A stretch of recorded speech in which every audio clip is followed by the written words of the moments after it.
Bonjour à tous! Lors de mes derniers achats dans la boutique Brico & Scrap, j'avais pris ce set de pigments Lindy's et aujourd'hui je teste avec vous ces pigments pour vous faire votre propre idée sur le rendu. Si vous avez envie de retrouver les articles que j'utilise plus facilement, je vous mets les liens dans la description de cette vidéo. Les 5 petits pots de pigments sont conditionnés dans ce tube en plastique. Il y a une couleur violette, bronze, vert, rose et noir. À l'intérieur de ce tube, il y a donc 5 petits pots de pigments. La couleur annoncée sur le bouchon n'est pas la même que la couleur de la poudre, mais c'est tout à fait normal. Pour réaliser ce test simple, j'ai donc pris 5 morceaux de papier aquarelle Florence. Je vais commencer par ouvrir cette couleur. Je retire délicatement l'opercule pour ne pas renverser de pigment.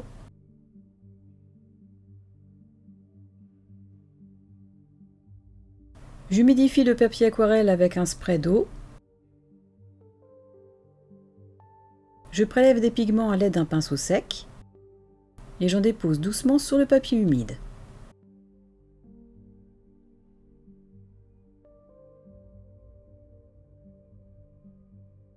Je remets un peu d'eau au besoin et au contact de l'eau, la réaction est immédiate. On remarque très bien les différents pigments qui composent cette couleur.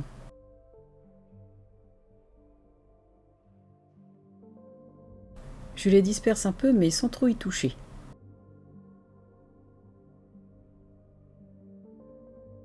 Je vais faire la même chose avec la couleur bronze. Je décolle délicatement l'opercule.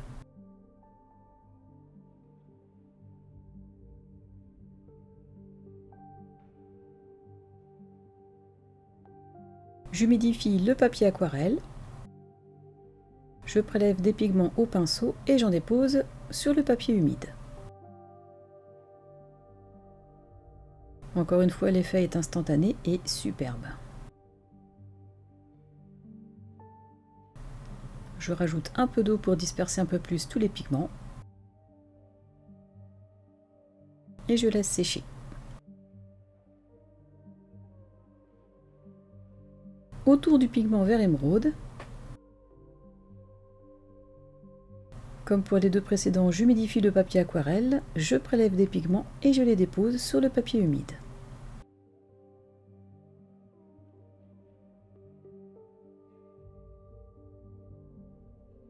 Je n'hésite pas à rajouter un petit peu d'eau pour un effet encore plus prononcé. Et je laisse sécher. Passons à la couleur Canadian Bacon Blush. J'humidifie le papier aquarelle, je prélève des pigments, je les dépose.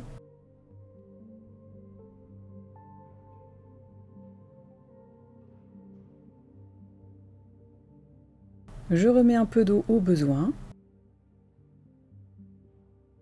Et encore une fois, l'effet est immédiat et superbe. J'en rajoute un peu.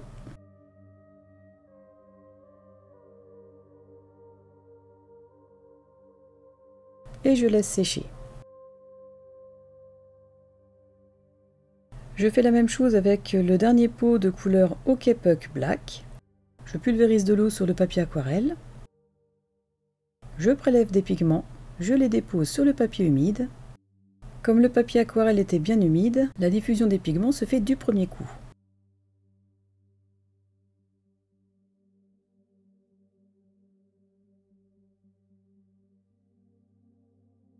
Je rajoute tout de même un peu d'eau pour augmenter la diffusion. Et comme pour les précédents, je laisse sécher.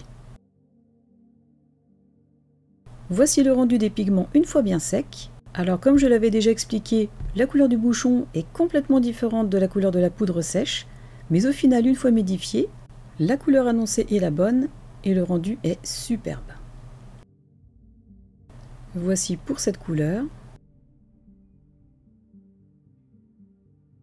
Suivant l'angle de vue, on remarque bien la poudre de mica présente dans ces pigments, qui lui donne un aspect métallisé que j'adore. Voici le rendu pour la couleur émeraude. Je ne sais pas vous, mais pour moi, le vert émeraude et le violet sont celles que je préfère dans ce set. Voici le rendu de cette couleur. Donc encore une fois, suivant comment on bouge le papier, on a cet effet métallisé qui vraiment est superbe. Et enfin le rendu pour la couleur noire.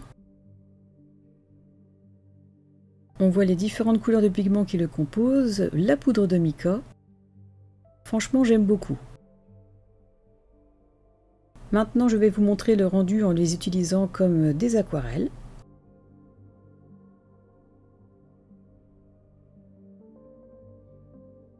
J'humidifie le papier.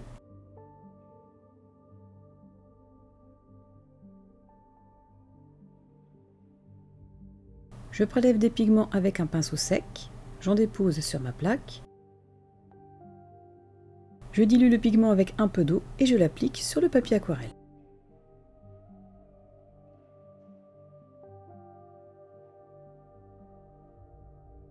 Et vous constatez que le rendu n'est pas du tout le même puisque là tous les pigments sont uniformisés.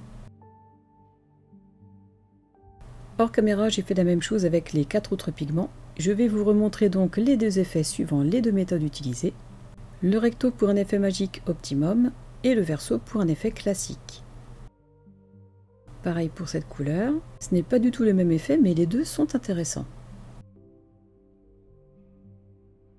On constate aussi que de cette façon, les couleurs se rapprochent complètement de la couleur annoncée sur le bouchon. Donc pareil pour la couleur émeraude, l'effet optimum au recto et un effet basique au verso. Pareil pour celle-ci, la brillance de ce côté et le classique derrière. Et pareil pour la couleur noire. On voit bien les différents pigments ici, alors que là, tout est uniformisé.